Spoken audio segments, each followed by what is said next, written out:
When we moved, my spouse Miller had not come out as non-binary yet. So if you don't know, my spouse Miller uses they, them pronouns. Thank you. I refer to them as my spouse. But they were passing by here one day and saw this charming little building with a Black Lives Matter banner and a pride flag and thought, well, what do you know? We're not in Kansas anymore. And we didn't even visit immediately. That's how bad the trauma of the crisis was, right? But that seed got planted. Frankly, that's why I'm so excited about the Icon Project, right? Let's give all the reasons for somebody to walk by that we can where they say, no kidding. I can be accepted there, right? So it did come to pass, a little over a year ago, that for whatever reason, I guess maybe we were just driving down Wells and we saw it again, and you reminded me that, like, hey, there's that church. And we're like, yes, all right, we're going to do it. We're going to go. Gird up your loins like a man, right? We're going to go and we're going to do it. And yeah, I remember, so I think that first Sunday, you didn't even preach a sermon. You did a guided meditation. And so, Miller was like, oh, I'm sold. This is great.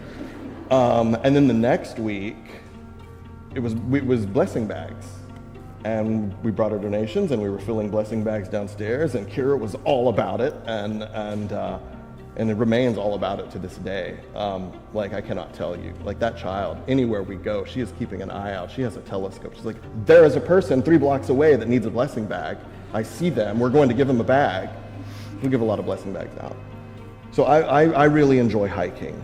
And there's some places, and if we are just blessed with the outdoors here, are we not? Whether it's Grove of the Patriarchs at Mount Rainier, or the Hall of Mosses in the Hoh Rainforest in Olympic National Park, or honestly, one of my favorite humble little places, scatter my ashes there, Ancient Groves. It's just a half-mile trail on the way into Solduck Falls, if you're familiar with Olympic National Park at all. Just the most serene, beautiful place. You experience those sanctuaries, right? And you feel how utterly precious and amazing it is that this ecosystem exists. These organisms all form what they form, and it's beautiful and it's serene and it's fragile, right? It needs to be protected. It takes a choice. There are other people who see giant redwood trees and think this would make great furniture. So I'd rather be the first kind of person. And that's what I feel so motivating for me about this place and this community is I know, and forgive me if I get a little bit emotional, I know what it meant to us to arrive here, that it existed, that Black Lives Matter banner was there, and these doors were open and people were here. What if 50 years from now that weren't true?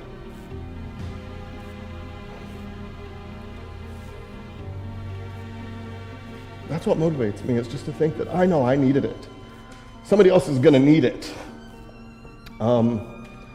The future, I talked about detox. So you preached last week about white Christian nationalism and what a fun circus that is.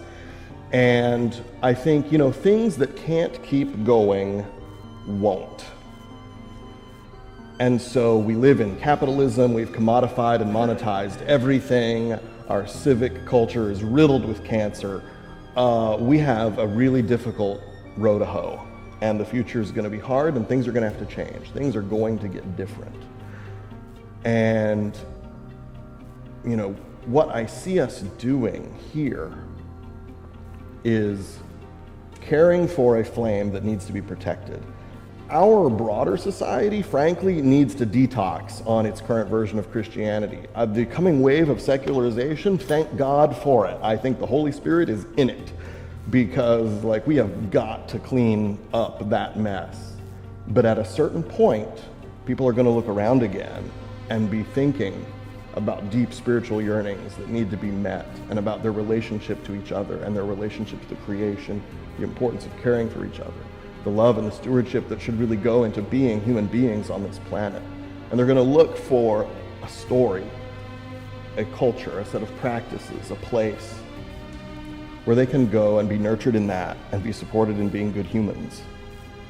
And I think that's the flame we're keeping alive, right? Through a big mess that's coming, we have the job of making sure that the right way to do this, a hopeful, beautiful, dynamic way to do this, is still being protected and developed and grown and preserved and cared for, that it will be ready when more people are ready for it. You know, as I'm sure a lot of us are aware, because as Kevin alluded to, Kira, my child, is not quiet. At the end of service, she makes a beeline for those stairs. She goes downstairs and she wants to get a cookie or maybe a slightly illegal second cookie. And, you know, it means a lot to me that she feels safe and in place and confident enough to do that. It means a lot to me that Bear is down there to give her that first cookie and that illegal second cookie. And I just think 50 years from now, I don't know who Kira will be here. I don't know who will be Bear here, but somebody will be going downstairs to get that cookie. Somebody will be handing it to them, and I want that to happen. I really want that to happen.